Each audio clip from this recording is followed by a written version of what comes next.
আসসালামু আলাইকুম। এখন আমরা আলোচনা করব আরো কিছু ইম্পর্টেন্ট টার্ম সম্পর্কে।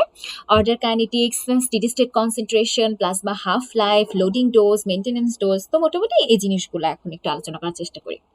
তো প্রথমে আসি অর্ডার কাইনেটিক্স। এই ড্রাগটা আমাদের বডি থেকে ইলিমিনেশন হতে পারে দুই ধরনের অর্ডারে। একটাকে আমরা বলতেছি ফার্স্ট অর্ডার বা এক্সপোনেনশিয়াল কাইনেটিক্স, আর সেকেন্ডটাকে আমরা বলছি জিরো অর্ডার বা স্যাচুরেশন কাইনেটিক্স। তো ফার্স্ট অর্ডার দিয়ে আমরা শুরু করি। ফার্স্ট অর্ডার কাইনেটিক্সটা এখানে একটা ড্রাগের কনস্ট্যান্ট ফ্র্যাকশন বা পার্সেন্টেজ হিসেবে ড্রাগটা ইলিমিনেট হবে বডি থেকে। আর জিরো অর্ডার কাইনেটিক্সে যেটা হয়, ড্রাগের একটা ফিক্সড বা কনস্ট্যান্ট একটা অ্যামাউন্ট পার ইউনিট টাইমে বডি থেকে এলিমিনেট হবে। তো এখানে তো একটা কথা দিয়ে তো অ্যাকচুয়ালি বোঝাটা সহজ, বাট ভেতরে অনেকগুলো কাহিনী আছে। যেমন প্রথমে আমরা যদি চিন্তা করি যে ফার্স্ট অর্ডার কাইনেটিক্সে কি হচ্ছে, তারা ল অফ ম্যাস অ্যাকশনটাকে ফলো করতেছে। ল অফ ম্যাস অ্যাকশন কি বলতো? তারা বলতো যে rate of reaction is proportional to the amount of reactants. ঠিক আছে? তো যেহেতু এই ফার্স্ট অর্ডার কাইনেটিক্সটা ল অফ ম্যাস অ্যাকশনকে ফলো করতেছে, কেন ফলো করতেছে? কারণ নির্দিষ্ট সময়ে নির্দিষ্ট ফ্র্যাকশনের একটা ড্রাগ, মানে নির্দিষ্ট ফ্র্যাকশন ড্রাগটা হচ্ছে বডি থেকে ইলিমিনেট হচ্ছে। তো এখানে আমরা বলতে পারি যে rate of elimination is proportional to the plasma drug concentration. একইভাবে rate of metabolism is also proportional to the plasma drug concentration. আর ওদিকে জিরো অর্ডার কাইনেটিক্সে কি, এখানে সবসময় কনস্ট্যান্ট থাকতেছে। রেট অফ মেটাবলিজমও কনস্ট্যান্ট, রেট অফ ইলিমিনেশনও কনস্ট্যান্ট। কারণ কি? কারণ সে হচ্ছে কি ল অফ মাস অ্যাকশনকে ফলো করতেছে না। হ্যাঁ, তার একটা ফিক্সড অ্যামাউন্ট ড্রাগ হচ্ছে বডি থেকে এক্সক্রিট হচ্ছে সবসময়। ঠিক আছে? আচ্ছা, তারপর এখন আসি এনজাইম স্যাচুরেশনের কথা যদি চিন্তা করি, যে ফার্স্ট অর্ডার কাইনেটিক্সে কিন্তু enzymes are not saturated with high dose. তো কেন স্যাচুরেটেড হবে না? ধরা যাক আমার বডিতে আমি 1000 মিলিগ্রাম ড্রাগ দিলাম। তো এখন সেটা ফার্স্ট অর্ডার কাইনেটিক্স ফলো করে। তার মানে কি, ধরা যাক সে প্রতি মিনিটে সে 5% করে বডি থেকে ইলিমিনেট হয়। তো 1000-এর 5% মানে 50 মিলিগ্রাম। তখন 50 মিলিগ্রাম ড্রাগ হচ্ছে মানে প্রথমবার সে ইলিমিনেট হলো।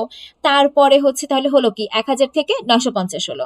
তারপরে এই 950-এর আবার হচ্ছে 5% ইলিমিনেট হবে। সেখানে তারপর যেটুকু থাকবে সেখান থেকে আবার 5% হবে। মানে এরকম করে প্রত্যেকবার পার্সেন্টেজ অনুযায়ী যেহেতু ইলিমিনেট হচ্ছে, সো এখানে কিন্তু এনজাইম সে মানে স্যাচুরেটেড হয়ে যাচ্ছে এরকম কিন্তু কোনো ব্যাপার হচ্ছে না। ঠিক আছে? আর ওদিকে জিরো অর্ডার কাইনেটিক্সে চিন্তা করি, যে আমি 1000 মিলিগ্রাম ড্রাগ দিলাম, সেখান থেকে হচ্ছে 500 মিলিগ্রাম হচ্ছে জিরো, মানে 500 মিলিগ্রাম ড্রাগ প্রত্যেকবার হচ্ছে ইলিমিনেশন হবে, যেহেতু একটা জিরো অর্ডার কাইনেটিক্স, মানে একটা ফিক্সড অ্যামাউন্ট অফ ড্রাগ হচ্ছে ইলিমিনেট হবে, তাই না? তো এখানে ড্রাগের হচ্ছে কি, মানে প্রথমে 1000 থেকে 500 হয়ে গেল, তারপর 500 থেকে আবার হচ্ছে মানে 500 ফেল নিয়ে যদি ইলিমিনেট হয়ে যায়, তাহলে তো পুরো ড্রাগটাই বডি থেকে ইলিমিনেট হয়ে গেল। তার মানে এনজাইমস গুলো কিন্তু এখানে স্যাচুরেটেড হয়ে যাবে এক সময়। ওকে, তো এটাকে আমরা আবার এভাবেও বলতে পারি, ফার্স্ট অর্ডার কাইনেটিক্সটা কখন হয়? যখন ড্রাগের কনসেন্ট্রেশনটা জেনারেলি লো থাকে। হ্যাঁ, আর জিরো অর্ডার কাইনেটিক্স কি, যে বড় অ্যামাউন্টে সে বের হয়ে যাচ্ছে, তার মানে যখন ড্রাগ কনসেন্ট্রেশনটা ভেরি হাই, হ্যাঁ, এবং মেটাবলিজমটা কিন্তু একসময় স্যাচুরেটেড হয়ে যাবে। আচ্ছা, তারপরে হাফ লাইফের কথা চিন্তা করি। ফার্স্ট অর্ডার কাইনেটিক্সে কি হচ্ছে, যেহেতু সবসময় একটা ফ্র্যাকশন দিয়ে হচ্ছে তার এলিমিনেট হচ্ছে, এখানে কনস্ট্যান্ট থাকবে প্লাজমা হাফ লাইফটা। ঠিক আছে? এখন প্লাজমা হাফ লাইফ সম্পর্কে আরো অনেক কথা আছে, এটা আমরা একটু পরে বলতেছি।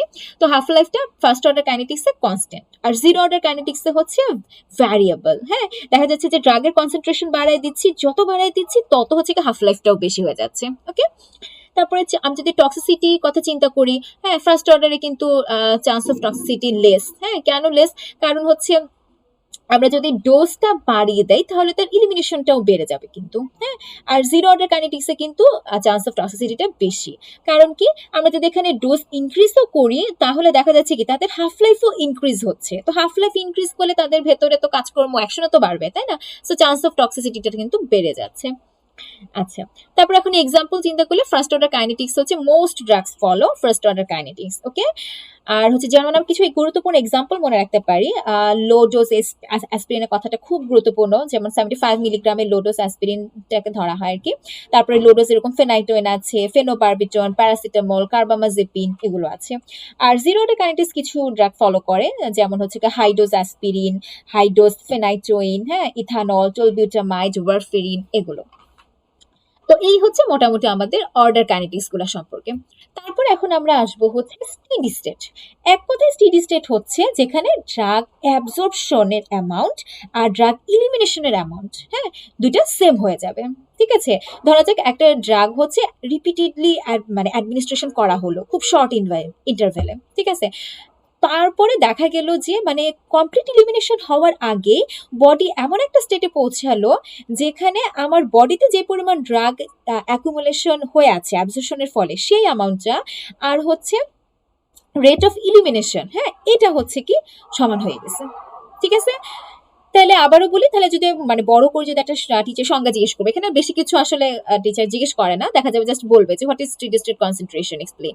তো তখন আমরা বলবো if a drug is administered repeatedly at short intervals before complete elimination the drug accumulates in the body and reaches a state at which the rate of elimination equals to the rate of administration, ঠিক আছে? তো rate of administration বলতে এখানে আবার হচ্ছে বলা যায় যে amount of drug absorbed is in equilibrium with that eliminated from the body, ঠিক আছে? আচ্ছা, তো এখন হচ্ছে স্টেডি স্টেট কনসেন্ট্রেশনে আরেকটু কথা একটু জানা যায় যে কখন স্টেডি স্টেট কনসেন্ট্রেশনে পৌঁছাবে।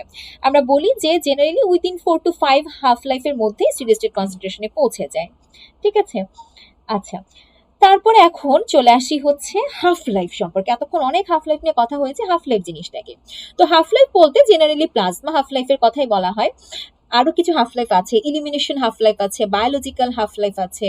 তো ইলিমিনেশন হাফ লাইফ আর প্লাজমা হাফ লাইফ এই দুটোই বেশি গুরুত্বপূর্ণ। তো প্রথমে আসে সবচেয়ে গুরুত্বপূর্ণ হচ্ছে প্লাজমা অ্যাকচুয়ালি। তো প্লাজমা হাফ লাইফটা কি, যে এই যে একটা ড্রাগের প্লাজমা কনসেন্ট্রেশন তার স্টেডি স্টেটের 50% হতে যত সময় লাগে, ঠিক আছে?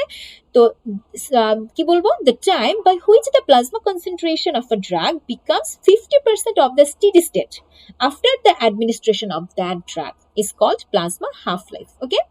তারপরে হচ্ছে ইলিমিনেশন হাফ লাইফ, এটা হচ্ছে the time by which 50% of the drug is eliminated from steady state condition। এখানে কি করতেছে, ওই স্টেডি স্টেট মানে স্টেডি স্টেট কন্ডিশনের 50% ড্রাগটা হচ্ছে বডি থেকে আমি ইলিমিনেট করে দিয়েছি। আর প্লাজমা হাফ লাইফে কি সে অ্যাচিভ করেছে বডির প্লাজমা কনসেন্ট্রেশনটা স্টেডি স্টেটের 50% হতে পেরেছে, এটা হচ্ছে আমাদের প্লাজমা হাফ লাইফ। আচ্ছা, তো এখন প্লাজমা হাফ লাইফের মানে একটা ফর্মুলা আছে, এটা মনে রাখতে পারলে ভালো, 0.7 into volume of distribution divided by clearance, ঠিক আছে? এখানে 0.7টা আমরা কেন ইউজ করি, এটা লন টু, এটা একটা কনস্ট্যান্ট আর কি। তো 0.7 into volume of distribution by clearance, এটা একটু মনে রাখতে পারলে ভালো। এখন কিছু ফ্যাক্টরস আছে প্লাজমা হাফ লাইফকে মডিফাই করবে, কি কি? আমরা যদি রুট অফ অ্যাডমিনিস্ট্রেশন চিন্তা করি, যে সাবকিউটেনিয়াসে কিন্তু হচ্ছে আমরা ধরা যাক হচ্ছে সাবকিউটেনিয়াসে, হ্যাঁ, সবচেয়ে বেশি হচ্ছে হাফ লাইফ প্লাজমা হাফ লাইফটা থাকে, তারপরে ইন্ট্রামাসকুলার, তারপরে ওরাল, তারপরে গিয়ে আইভি, ঠিক আছে? মানে আইভিটা কি খুব ইজিলি অ্যাবজর্বড হয়ে যায়, তাই না? তো ওটার হচ্ছে মানে প্লাজমা হাফ লাইফটা তো খুবই কম, হ্যাঁ, আবার সাবকিউটেনিয়াসটা অনেক ধীরে ধীরে অ্যাবজর্ব হয়, তো এটা হাফ লাইফটা সবচেয়ে বেশি আর কি। আচ্ছা, তারপরে ড্রাগ অ্যাবজর্পশন, এই তো অ্যাবজর্পশন যত বেশি হবে প্লাজমা হাফ লাইফ তত কম হবে। তারপরে ড্রাগ ডিস্ট্রিবিউশন, ড্রাগ ডিস্ট্রিবিউশনে হচ্ছে কি, ধরা যাক হচ্ছে প্লাজমা প্রোটিন বাইন্ডিং হলো, তাহলে কি এটার হাফ লাইফটা কি অনেক বেশি হয়ে যাবে, কারণ প্লাজমা প্রোটিন থেকে তার হচ্ছে কি মানে ফ্রি স্টেটে পৌঁছাতে অনেক সময় লাগবে, তো হাফ লাইফটা অনেক বেশি। টিস্যু বাইন্ডিং হলেও হাফ লাইফটা বেড়ে যায়। ভলিউম অফ ডিস্ট্রিবিউশন, হ্যাঁ, সে হচ্ছে কি ভলিউম মানে প্রচুর ভলিউম অফ ডিস্ট্রিবিউশন বেশি থাকা মানে কি সে হচ্ছে অনেক জায়গায় ডিস্ট্রিবিউট হয়ে যেতে পারছে, হ্যাঁ, সো এটা এখন হাফ লাইফটা কিন্তু বেশি হয়ে যাবে। তারপর বায়ো ট্রান্সফরমেশন চিন্তা করি, মেটাবলিজম বা বায়ো ট্রান্সফরমেশন বেশি হলে কি হবে, হাফ লাইফটা কমে যাবে। আবার উল্টোটা, বায়ো ট্রান্সফরমেশন কম হলে হাফ লাইফটা বেশি হয়ে যাবে। তারপর ধরা যাক লিভার ডিজিজ হলো, সেখানে কি বায়ো ট্রান্সফরমেশন কমে যায়, তাহলে কি আমাদের বায়ো ট্রান্সফরমেশন কমা মানে হচ্ছে এক্সক্রিশনও কমা, তাই না? এখানে হচ্ছে তাহলে কি অটোমেটিক উল্টা কাজ হবে, হাফ লাইফটা কি বেশি হয়ে যাবে। তারপরে হচ্ছে ড্রাগ এক্সক্রিশন কি এক্সক্রিশন বেশি হলে হাফ লাইফ কমবে, এক্সক্রিশন কম হলে হাফ লাইফ বাড়বে। কিডনি ডিজিজ হলেও কি হচ্ছে, যে এক্সক্রিশন কমে যাচ্ছে মানে হাফ লাইফ, মানে লিভার ডিজিজ কিডনি ডিজিজ এগুলো হলে বায়ো ট্রান্সফরমেশনও কমে, এক্সক্রিশনও কমে, যার ফলে হাফ লাইফটা বেড়ে যায়। তারপরে জেনেটিক ফ্যাক্টর আছে, আইসোনিয়াজের ক্ষেত্রে আমরা যদি চিন্তা করি স্লো অ্যাসিডাইলেটর যারা, হ্যাঁ, তাদের হাফ লাইফটা কি বেশি, আর ফার্স্ট মানে একদম অনেক বেশি অ্যাসিলাইটেটর যারা হয়, ফার্স্ট অ্যাসিলাইটেটর বা র্যাপিড অ্যাসিলাইটেটর, তাদেরকে বলা হচ্ছে হাফ লাইফটা কম। তো এখন এরকম কিছু ড্রাগের আমাদের নাম মনে রাখতে হবে, হ্যাঁ, বেশি প্রলংড হাফ লাইফ যেমন আছে ক্লোরোকুইন, ডিজিটক্সিন, ডিজক্সিন, ফেনোবারবিটন, ডায়াজেপাম, হ্যাঁ, ওয়ারফেরিন, এগুলো। শর্ট লাইফ আছে অ্যাসপিরিন, সেফালোথোলিন, তারপর অ্যাম্পিসিলিন, অ্যামোক্সিসিলিন, লিডোকেইন, এগুলো। তো এখন কিছু ক্লিনিক্যাল ইম্পর্টেন্স জিজ্ঞেস করতে পারে যে হাফ লাইফ তুমি জেনে তুমি কি করবা, তাই না? তো প্রথম কাজ হচ্ছে হাফ লাইফ জেনে আমাদের ফার্মাকোডাইনামিক আর ফার্মাকোকাইনেটিক প্রপার্টি সম্পর্কে আমরা জানতে পারতেছি, ড্রাগের ডিউরেশন অফ অ্যাকশনটা প্রেডিক্ট করতে পারতেছি, ডোজেজ শিডিউলটা বুঝতে পারতেছি যে লোডিং ডোজ কি হবে, মেইনটেনেন্স ডোজ কি হবে, তারপরে লং হাফ লাইফ, লং যদি হয় হাফ লাইফ তাহলে আমরা সে অনুযায়ী ফ্রিকোয়েন্সিটা হচ্ছে আমরা কমিয়ে দিতে পারছি, আবার শর্ট হলে সেভাবে হচ্ছে কি রিপিটেডলি দেওয়া লাগতেছে। তারপরে হচ্ছে আমরা হচ্ছে স্টেডি স্টেট কনসেন্ট্রেশনে পৌঁছাতে কতটুকু সময় লাগবে সেটা ডিটারমাইন করা যাচ্ছে, টোটাল ইলিমিনেশন হতে কত সময় লাগবে সেটা বোঝা যাচ্ছে, তারপর কিউমুলেটিভ ইফেক্ট যে ড্রাগের আছে, হ্যাঁ, সেটার সম্পর্কে আমরা আইডিয়া পেতে পারি। আচ্ছা, তো এখন এই লং হাফ লাইফ আর শর্ট হাফ লাইফের মধ্যে কিছু পার্থক্য আছে। কি পার্থক্য? যেমন প্রথমে হচ্ছে আমরা বলতে পারি time required to achieve 50% of the steady state. তো টাইম বেশি লাগবে কার? লং হাফ লাইফ যার, টাইম কম লাগবে শর্ট হাফ লাইফ যার। তারপর আসি অ্যাবজর্পশন। হ্যাঁ, হাফ লাইফ বেশি তার মানে হচ্ছে কি তার অ্যাবজর্পশনটা কম হয়েছে, হাফ লাইফ কম মানে তার অ্যাবজর্পশন খুব র্যাপিড হয়ে গেছে। এখন অ্যাবজর্পশন র্যাপিড হয়ে গেছে, আরো দেখো আমি যে ফ্যাক্টর বলেছি ওগুলোর সাথে আর কি কানেক্টেড কথাগুলো। প্লাজমা প্রোটিন বাইন্ডিং কি তাহলে লং হাফ লাইফের বেশি আর শর্টের হচ্ছে কম। তারপরে মেটাবলিজমের রেট বা মেটাবলিজম এক্সক্রিশন এগুলো কি লং হাফ লাইফে হচ্ছে স্লো, স্লো মেটাবলিজম হচ্ছে, স্লো এক্সক্রিশন হচ্ছে, স্লো অ্যাকশন হচ্ছে, অ্যাকশনটা সাস্টেইন করতেছে। আর ওদেরকে শর্ট হাফ লাইফের সব র্যাপিড, হ্যাঁ, rapid metabolism, rapid action, rapid excretion. তারপরে তাহলে যেহেতু সবকিছু এরকম লং এ সব স্লো হয়ে যাচ্ছে তাহলে আমরা এটা বলতে পারি ক্রনিক ডিজিজের ক্ষেত্রে ক্রনিক কেস এটা সুইটেবল, কিন্তু ওদিকে হচ্ছে শর্ট হাফ লাইফে সবকিছু র্যাপিডলি হচ্ছে, অ্যাকশনটা র্যাপিডলি হচ্ছে, সো ইমার্জেন্সি কেসে এটা সুইটেবল। পেশেন্টসের আমরা যদি পেশেন্টের কমপ্লেন্স চিন্তা করি, লং হাফ লাইফে কমপ্লেন্সটা ভালো হয়, কারণ কি পেশেন্টের এতবার করে ওষুধ খাওয়া লাগতেছে না, হ্যাঁ, সো সে খুব ভালো কমপ্লেন্স পাচ্ছি আমরা তার কাছ থেকে। আর হচ্ছে যদি ফ্রিকোয়েন্সি অফ অ্যাডমিনিস্ট্রেশনও কি লং হাফ লাইফ মানে দেখা গেল ওই ড্রাগটা যদি হচ্ছে আমাদের যদি 12 ঘন্টা হয়, হ্যাঁ, একটা ড্রাগের হচ্ছে তাহলে আমি জাস্ট দিনে 2বার দিলেই হচ্ছে, তাই না? আর যদি সেটা হয় যদি 2 ঘন্টা তাহলে আমার দিনে 12বার করে দেওয়া লাগতেছে। সো এখানে হচ্ছে ফ্রিকোয়েন্সি অফ অ্যাডমিনিস্ট্রেশনটা শর্ট হাফ লাইফের ক্ষেত্রে বেশি হচ্ছে, লং এর জন্য কম হচ্ছে। তারপর লিপিড সলিবিলিটি, এটা স্কিপ করে ফেলেছি। লিপিড যেহেতু অ্যাবজর্পশন কম হচ্ছে তার মানে কি লিপিড সলিবিলিটিও কম তার ছিল, এই কারণে স্লো অ্যাবজর্পশন ছিল, আর ওদিকে বেশি অ্যাবজর্পশন। তারপরে হচ্ছে এখন চলে আসি হচ্ছে লোডিং ডোজ। হ্যাঁ, লোডিং ডোজ আর মেইনটেনেন্স ডোজ বলে আরো দুটো কথা আছে। তো এই দুটো কথা দুটো একই রকম লাগলো, এখানে আবার কিছু পার্থক্য আছে। যেমন লোডিং ডোজ বলতে আমরা কি বুঝি?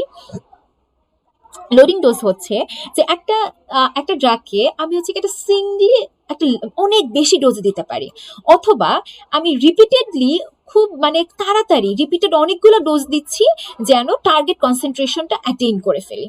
তার মানে লোডিং ডোজ হচ্ছে আমি প্রথমে যে ওই যে একটা বড় ডোজ দিয়ে দিয়েছি, অথবা কুইকলি রিপিটেড যে ডোজগুলো আমরা দিয়েছি এই টার্গেট কনসেন্ট্রেশনটা অ্যাটেইন করার জন্য, এটাকে আমরা বলতে পারি লোডিং ডোজ। ঠিক আছে, তাহলে সংজ্ঞাটা কি বলবো? যে a single large dose or a series of quickly repeated doses given to rapidly attain target concentration, এটা হচ্ছে আমাদের লোডিং ডোজ। এখন লোডিং ডোজ তো আমাদের আমরা হচ্ছে ধর একটা ইমার্জেন্সি পেশেন্ট আসলো, এখন কিভাবে বুঝবো তার লোডিং ডোজ কত দেওয়া লাগবে? তো ওখানে আমাদের হচ্ছে একটু ক্যালকুলেশন করা লাগবে। তো ক্যালকুলেশনের ফর্মুলাটা কি? যে volume of concentration into target plasma concentration divided by bioavailability. ঠিক আছে, কি বললাম? V D volume of distribution into T C target plasma concentration divided by F, F দিয়ে বায়োঅ্যাভেলেবিলিটি বোঝায়। আচ্ছা, এটার অ্যামাউন্ট হচ্ছে মিলিগ্রাম দিয়ে তো আসবে। এখন হচ্ছে তাহলে কোন ড্রাগগুলোর লোডিং ডোজে দেওয়া দরকার হয়? যাদের ভলিউম অফ ডিস্ট্রিবিউশন অনেক বেশি, যাদের হাফ লাইফ অনেক বেশি, তাদেরকে আমরা প্রথমে কি লোডিং ডোজ, হ্যাঁ, খুব তাড়াতাড়ি অনেক বেশি ডোজ মানে প্রথমবারই অনেক বেশি ডোজ দিয়ে দিতে পারি, অথবা রিপিটেডলি অনেকগুলো ডোজের মাধ্যমে আমরা হচ্ছে আমাদের টার্গেট প্লাজমা কনসেন্ট্রেশনটা অ্যাটেইন করতে পারি। আর মেইনটেনেন্স ডোজটা কি? এটা হচ্ছে ধরা যাক যে মানে স্পেসিফিক ইন্টারভেলের পরে, হ্যাঁ, আমরা হচ্ছে মানে আমাদের টার্গেট কনসেন্ট্রেশন অ্যাটেইন হয়ে গেছে, এখন আমরা হচ্ছে কিছু সময় ইন্টারভেল দিয়ে দিয়ে হচ্ছে আমরা মেইনটেইন করব তাকে, এটা হচ্ছে আমাদের মেইনটেনেন্স ডোজ।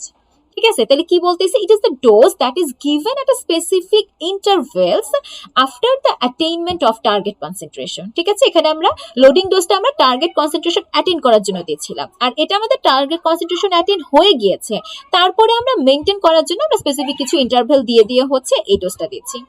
তো এটার হচ্ছে ফর্মুলাও মনে রাখতে হবে আমাদের। ফর্মুলাটা হচ্ছে target concentration into clearance, okay, divided by হচ্ছে বায়োঅ্যাভেলেবিলিটি। আগে যেটা ছিল টার্গেট কনসেন্ট্রেশনের সাথে আমরা ভলিউম অফ ডিস্ট্রিবিউশন গুণ করেছিলাম, আর নিচে একই কথা ছিল বায়োঅ্যাভেলেবিলিটি, কিন্তু এখানে আমরা টার্গেট কনসেন্ট্রেশনের সাথে ক্লিয়ারেন্স, আমরা এখানে মানে চেষ্টা করব যে ক্লিয়ারেন্স দিয়ে আমরা চিন্তা ভাবনা করবো। হ্যাঁ, ক্লিয়ারেন্স ডিভাইডেড বাই হচ্ছে বায়োঅ্যাভেলেবিলিটি। তো এই তো, এই পর্যন্তই আপাতত হচ্ছে, জাস্ট একটু শর্টকাট আলোচনা করলাম, তো আশা করছি একটু হলেও সবাই বুঝতে পেরেছেন। Thank you.